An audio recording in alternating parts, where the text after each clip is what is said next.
은혜로우신 하나님, 우리의 삶을 인도하시고 무엇보다 주께서 일일이 기억하사 동행하심을 믿게 하여 주옵소서. 이 나라와 이 민족을 인도하심을 믿습니다. 기억하고 계심을 믿습니다.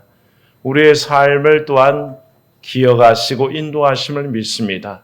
주께서 우리의 삶을 늘 기억하고 인도하실 때에 한없는 평화와 은혜가 넘침을 고백하는 귀한 찬양이요 귀한 고백되도록 인도하여 주시옵소서.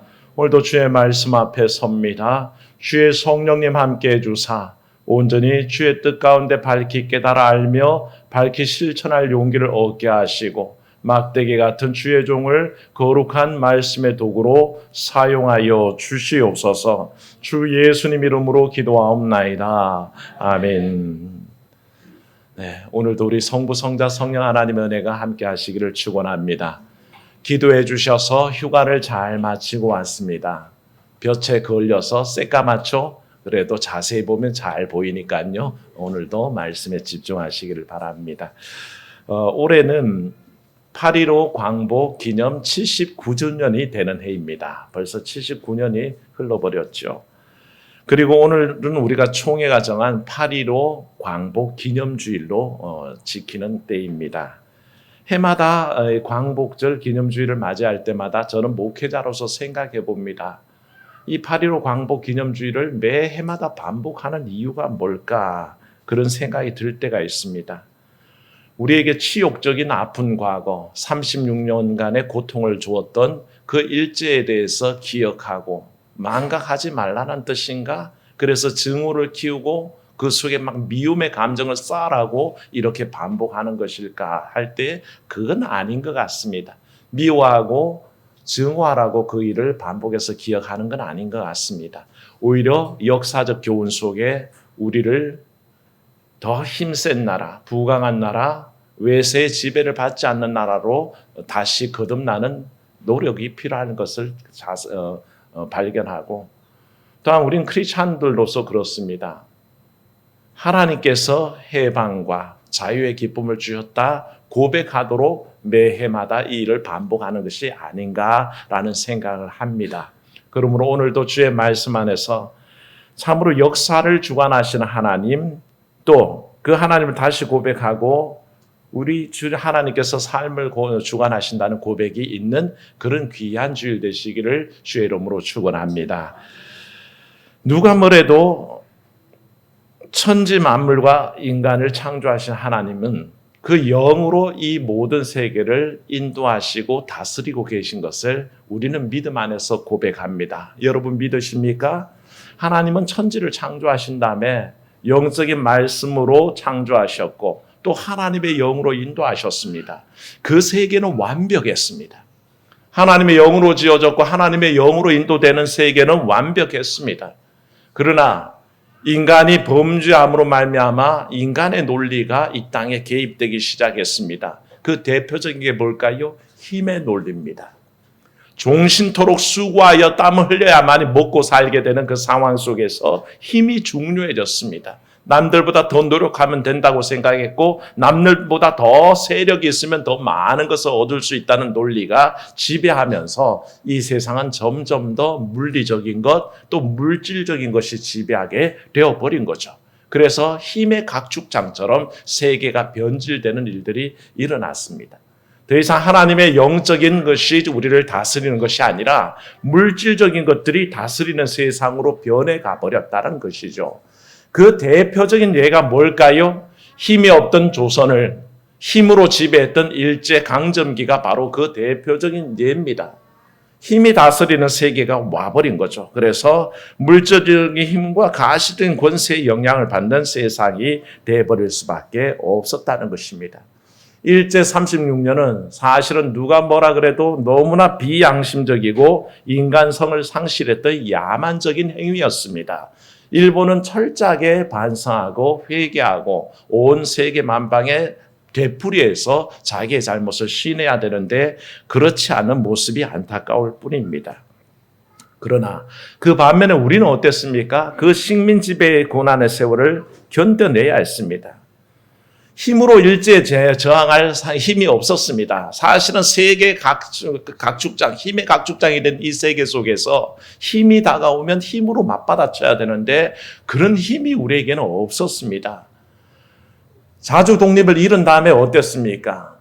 자주 주권을 다 잃은 다음에도 우리는 그것을 되찾아올 만한 스스로의 힘은 없었습니다. 그래서 많은 사람들이 얘기할 때 조선의 독립이라는 것은 일본이 전쟁에 패배했기 때문에 그래서 주어진 선물 같은 것이다라고 그렇게 얘기하기도 합니다만 그건 보통 사람들의 눈이고요. 우리 그리스도인들의 눈에는 특별함이 있습니다. 왜냐하면 처음 말씀드렸지만 이 세계가 하나님의 영적인 힘에 의해서 운행된다라는 고백이 있는 사람이라면 그 어떤 독립의 결과들도 그 과정들도 모두 보이지 않는 하나님의 주권이 임한 것이라는 것을 우리는 믿게 되는 것입니다. 그래서 사랑하는 여러분, 역사란 것은 보이는 국가가 지배하는 것이 아닙니다. 보이지 않는 하나님이 다스림을 믿으시기를 축원합니다. 우리의 삶의 원리가 그렇습니다. 전적으로 모든 것이 보이는 육신에 의해서 물리적인 것에 의해서 물질적인 것에 의해서 지배당하는 것 같지만 사실 그렇지 않습니다. 우리 인생은 하나님의 영의 지배를 당하고요. 또한 이 나라와 이 세계는 하나님의 영적인 운영 원리 속에 있다는 것을 고백해야 한다는 것입니다. 이런 하나님의 경륜은요. 비단 우리 국가의 독립에만 국한되어 있는 게 아닙니다. 우리나라를 독립시켰던 해방시켰던 그 역사 속에 하나님의 영적인 권능만이 임한 것이 아니라 오늘 우리의 삶에도 우리의 한 사람 한 사람 각자의 삶에도 여전히 하나님의 영적인 능력이 인도함을 믿으시기를 축원합니다. 그게 그리스도인들의 믿음의 자세입니다. 그 놀라운 시간들을 보내면서 안타깝지만 우리는 늘 기다리고 있습니다. 완전한 하나님 나라의 회복, 하나님께서 우리를 완전히 다스리는 그때를 기대하며 나아가는 것입니다. 그래서 이 8.15 광복 기념주를 맞이하면서도 여전히 우리가 고대하는 바는 우리 삶의 모든 면에 하나님께서 해방하시고 자유케 하시고 평안 주심을 기대해야 하는 것이죠. 그때가 아직 오지는 않았습니다. 그러나 그 시기가 올 때까지 우리는 고난을 감내하며 참고 기다려야 합니다. 그것이 우리에게 주신 말씀의 뜻이라 할 때에 그 기다리는 모습이 그렇습니다. 식민 지배하 36년을 견뎌냈던 우리 조상들, 우리 조부모, 그 증조부, 정조모 그 세대의 삶을 돌이켜보는 것입니다. 얼마나 참고 견뎠을까요? 오늘 말씀에는 우리의 이런 상황들을 비유적으로 아니 어쩌면 직설적으로 얘기하는 것인지 모르겠습니다. 뭐라고 했냐면 바울은 이렇게 얘기합니다. 생각하건대 현재의 고난은 이 한마디 말 속에 고난당하는 현실을 바라보도록 사도 바울은 인도하고 있습니다. 고난당하는 현실. 이 로마서가 기록될 당시의 상황이 어땠냐를 잠시 돌아보면요. 이 당시 로마 한 AD 50년 년대의 그때 상황은 로마의 자생적인 교회가 생겼습니다. 로마 교회는 바울이 전도하지 않았거든요. 바울이 세우지 않았습니다. 그럼에도 불구하고 오순절 성령 역사의 사건 속에 로마로부터 왔던 사람들이 복음을 듣고 돌아가서 로마의 자기 스스로 교회를 세워냈습니다. 그래서 바울이 복음을 전한 적이 없는데도 교회가 잘 자라나고 있었는데 문제는 이 로마 교회에서 유대계 기독교인들과 이방 헬락의 그리스도인들이 같이 자리를 잡으면서 하나 되지 못하고 있었습니다. 그런 어려움들이 있는 중에 사도행전 18장에도 나와 있지만 그 당시 황제 중에 글라우디오 황제가 모든 유대인들을 다 추방해버립니다. 나라에서 다 떠나라라고 하면서 유대인들이 다 추방돼 버리죠. 그런 속에서 로마 교회가 굉장히 어려움들을 겪는 상황 속에 있었습니다. 그리고 무엇보다 더 중요한 사실은 뭐였냐 하면 주 64년 네로 황제가 등극하면서 핍박이 시작됩니다. 이 로마서가 쓰이는 당시로부터 10년이 더 지나가면 그때부터 네로 황제의 핍박이 시작되어서 기독교 역사 속에 그 치욕적인 아주 지독한 핍박이죠. 200여 년 이상 지속되는 로마의 탄압이 시작되는 때가 전제되고 있는 때였습니다. 그러니까 바울이 알고 썼던 모르고 썼던 자기가 바라보는 현재의 고난이란 것은 이미 이런 모든 상황들이 내정되어 있는 상황 속에 쓰여졌다는 것이죠. 로마의 핍박 아래 많은 이들이 그 10년이 지나면 그 순교의 상황 속에서 고난당하면서 많은 교인들이 무슨 말씀을 떠올리지 않습니까? 바울이 이렇게 설득했던 현재의 고난은 장차올 영광과 비교할 수 없도다. 이 말씀들을 마음에 새기고 순교의 장으로 나아갔던 것을 보게 됩니다. 우리 순교자 주기철 목사님을 기억하실 겁니다. 신사참배를 거부하면서 7번이나 구속됐었는데 3번째 구속되었다가 7개월 만에 석방되었던 어느 날입니다. 1939년 6월 첫 주일 설교에서 나의 5종목의 기도라는 설교를 하실 때 이 말씀을 인용하셨습니다. 생각컨대 현재의 고난은 장차 우리에게 나타날 영광과 비교할 수 없도다. 이 설교하실 때 이 본문을 가지고 설교를 하셨습니다. 그때 한 것이 현재의 고난을 이겨내게 하옵소서, 장기간의 고난을 이겨내게 하옵소서. 그렇게 이 말씀 가지고 교인들에게 힘을 주고 스스로가 또한 옥고를 치르면서도 그 모든 고난들을 견뎌내는 힘의 원동력을 삼았던 거죠. 그러니까 바울은 이 말을 쓸 당시에는 교리적으로 썼던 선교사적으로 썼던 어떤 의도로 썼던 상관없이 그 세월이 10년 더 지난 상황 속에서는 많은 죽음을 앞둔 순교자들이 이 말씀을 소망으로 품었다는 것입니다. 현재의 고난이라는 것은 장차 올 영광에 비교할 수 없구나. 이 믿음 가지고 그 말씀 부여잡고 승리했던 것을 보게 됩니다. 사랑하는 여러분, 뭐가 어떻게 처했던 로마 교회가 처했던 그 고난이 무엇이었는지 정확하게 말할 수는 없지만 이 말씀을 받았던 수많은 사람들은 현재의 고난의 문제를 직시했습니다. 그래서 그것이 어떤 이들은 국가적인 위기이기도 했고 어떤 사람들은 자기 개인적인 위기이기도 했습니다. 그러나 그 모든 위기 가운데 한결같이 이 고난은 장차올 뭐와 비교할 수 없다? 영광과 비교할 수 없다. 이 고백 속에 지났던 것을 우리가 생각합니다. 바울이 이와 같은 상황 속에서 고백하는 것이 우리의 삶에 다가올 때 그렇습니다. 어떤 이들은 사실 국가적 위기가 고통으로 다가오지 않는 이들도 있습니다. 사실 79년 전에 있었던 광복의 의미가 우리에게 피부로 와닿지는 않습니다. 그러나 36년간의 일제치하 속에서 고난받았던 그 세월을 생각할 때에 오히려 지금 현실의 삶이 그보다 더한 고통 중에 있는 사람도 있습니다. 질병이 나를 억누르고 있을 때에 그 고통은 말로 다 할 수 없습니다. 그 질병이 나를 얽어매고 속박하고 자유를 빼앗아갔는데 내가 뭐가 기쁘며 뭐가 즐겁겠습니까? 오늘 내 자녀가 돈 때문에 전전긍긍하고 힘들어하고 고통스러워합니다. 내 아이가 너무 아파서 힘들어합니다. 이런 상황 속에 있을 때 우리가 뭐가 자유롭겠습니까? 이 모든 상황들을 바울은 한 단어에 담습니다. 지금 현재의 고난이라고 바라보고 있는 것입니다. 사랑하는 여러분, 여러분이 갖고 있는 고난의 상황이 무엇이든지 장차올 다가올 영광을 바라보시기를 축원합니다. 바울은 얘기합니다. 비교할 수 없다 그랬습니다. 지금 내가 무슨 일을 당하고 있든 하나님이 허락하실 그 영광과는 비교할 수 없다고 그랬어요. 이 고난에 관해서 바울은 평가가 아주 명료합니다. 20절 말씀에 뭐라고 그랬냐면 보십시오. 피조물이 허무한데 굴복한다. 이 고난이라는 것은 바울이 바라보기에는 허무한 것에 불과하다는 것입니다. 허무한 게 뭡니까? 아무것도 아니라는 것입니다. 내가 지금 고통스러워하지만 사실은 알고 보면 그건 아무것도 아니라고 바울은 얘기하고 있습니다. 21절에도 바울은 뭐라고 얘기합니까? 그 표현을 비자면 썩어짐이라고 얘기했습니다. 썩어질 것에 불과하다라고 얘기하는 겁니다. 그러니까 고난이 지금 닥쳐와 있는 현 상황에서는 너무 크고 무겁게 우리를 짓누르는 것 같으나 자세히 살펴보면 그것은 그저 허무한 것이고 썩어질 것에 불과한 아무것도 아니다라고 그렇게 바울은 표현하고 있는 것이죠. 그래서 사랑하는 여러분, 여러분에게 닥친 고난이 무엇이든 그저 스쳐 지나가는 아무것도 아닌 것임을 믿으시기를 축원합니다. 그게 믿음의 고백입니다. 바울은 그렇게 고백했습니다. 그래서 바울이 이렇게 얘기합니다. 로마서 5장 3절 5절을 보면요. 이는 환난은 인내를.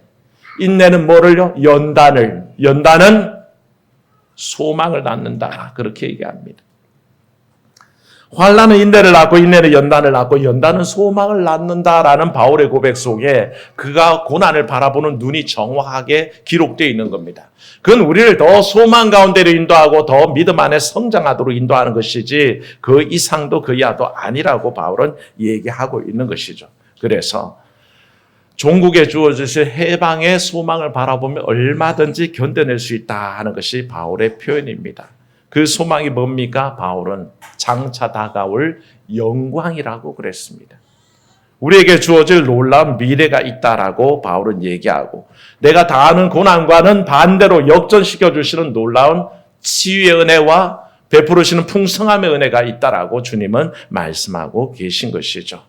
사랑하는 여러분, 이 영광이 바로 로마 교회가 장차 얻을 영광이었고 이런 영광이 순교자들이 바라보았던 영원한 나라이며 이런 영광이 주기철 목사님이 그 고통 속에서도 바라보았던 고난, 하늘 영광이었습니다.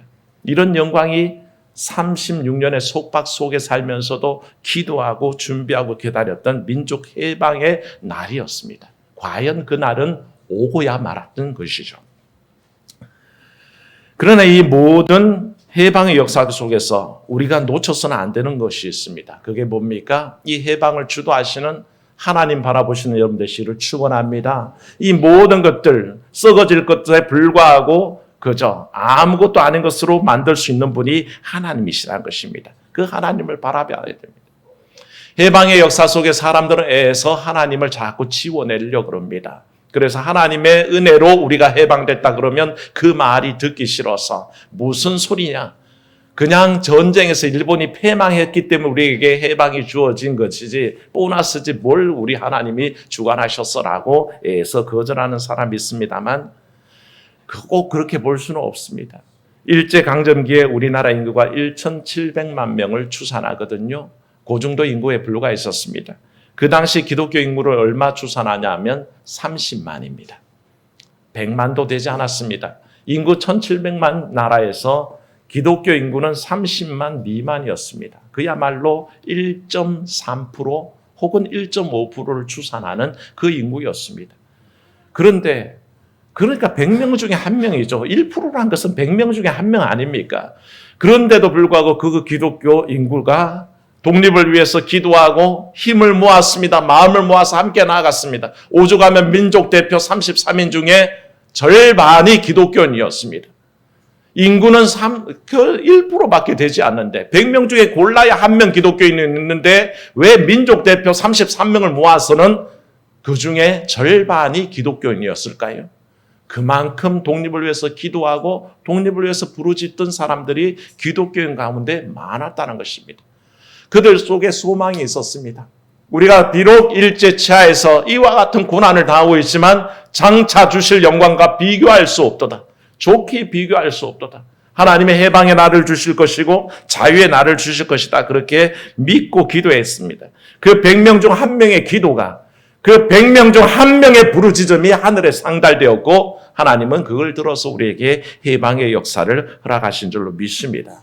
절대 강대국의 각축 속에서 얻어진 것이 아니라 하나님의 분명한 역사 또 경륜 속에 이루어진 이런 것을 우리는 이 광복기념주일에 고백할 수 있어야 됩니다. 그러나 이것이 꼭 우리 민족의 일로 그쳐서는 안 됩니다. 여러분 개인의 자유와 해방을 맛봐야 합니다.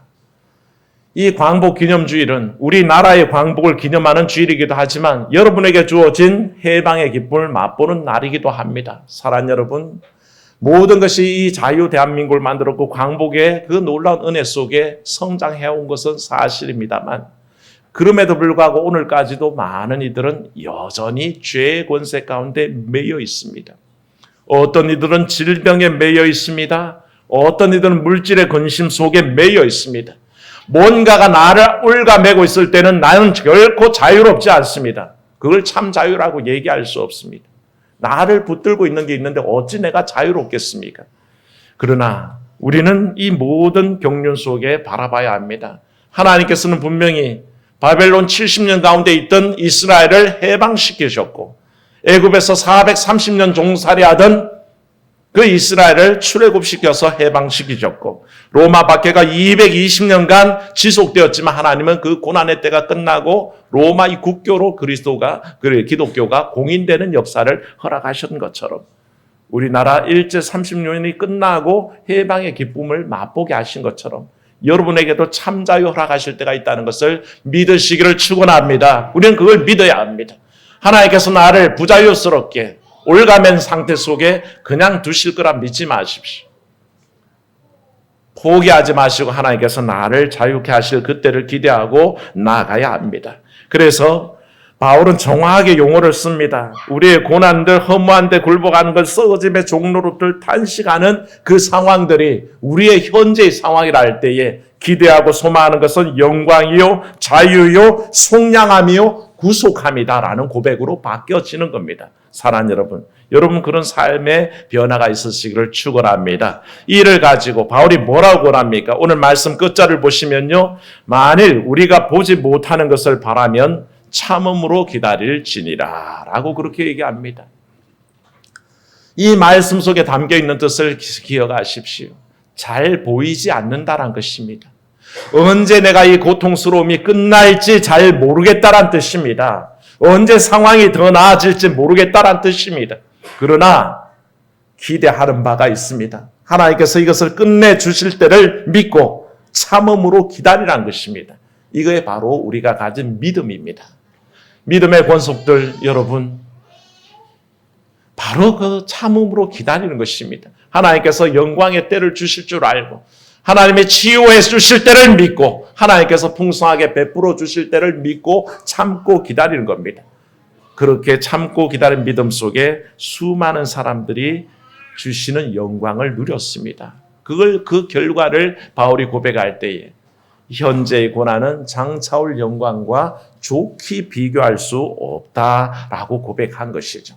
사랑하는 여러분, 해방의 기쁨을 기뻐할 때에 우리 속에 있는 작은 해방도 염원하시고 기대하시고 기도하시기를 축원합니다. 그때 해방하시는 주의 은혜가 여러분과 함께 할 것을 믿습니다.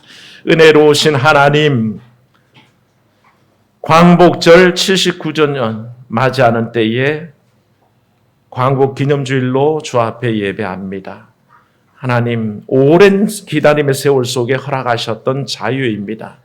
36년의 그 고난 속에서도 여전히 참고 기다리게 하셨고 부르짖어 기도하게 하셨고 목이 터져라 만세를 부르게 하셨습니다. 그 놀라운 은혜 가운데 마침내 꿈결처럼 해방하신 그 은혜가 우리로 하여금 웃게 하였고 찬송하게 하였고 그저 우리 입에는 웃음이 걸리게 하셨습니다. 그 놀라운 때를 기억할 때에 성경을 되돌아보면 그와 같은 일이 너무나 많았다는 것을 깨닫게 됩니다. 참으로 460년에 종살이하던 이스라엘을 해방시키시고 70년에 바벨론 포로를 끝내주시고 220년간의 그 로마 박해 탄압 속에서도 그때가 끝나게 하셨던 그 하나님, 그 은혜가 오늘 우리에게 작게 주어진 고난 속에서도 여전히 견뎌낼 힘을 얻게 함을 믿습니다. 참으로 이 때를 기다린다면, 보이지 않는 영광을 기다린다면 우리가 참고 견디며 기다리게 하여 주시옵소서. 그래야 마침내 허락하실 그 영광을 맛보아하는 우리가 되게 하시고 무엇보다 이 나라를 해방의 기쁨으로 허락하셨던 그 주님께서 우리의 삶 가운데도 놀라운 해방과 자유의 기쁨을 허락하실 것을 믿고 고백하는 우리의 삶이 되게 하여 주시옵소서. 주 예수님 이름으로 기도하옵나이다. 아멘.